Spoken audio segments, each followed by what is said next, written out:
teman kamu yang ini tuh? Sudahnya dibawa Bapak Kapolres.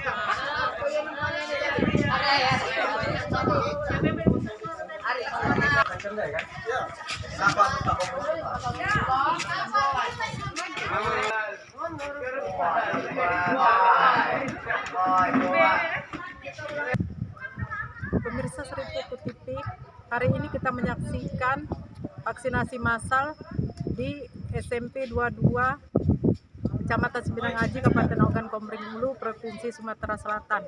Buat vaksin tingkat SMP ini mencatat sekitar 250 siswa yang divaksin.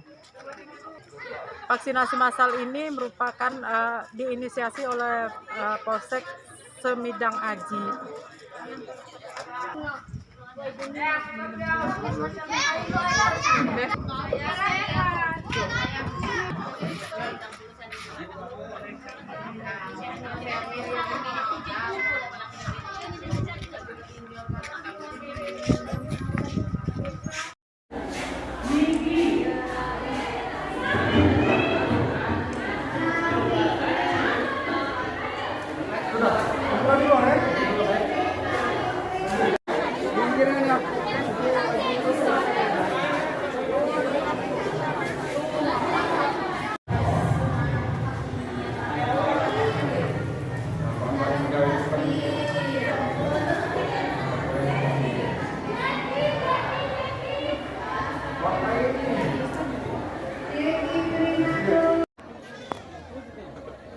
Selamat pagi, kami dari Polsek Semidang Aji berikut Kapus Ula Pandan dan dari kecamatan beserta Bapak Kepala Sekolah SMA Muhammadiyah Tubuhan mengadakan vaksin massal di SMA Muhammadiyah Tubuhan dengan target sasaran 250 siswa.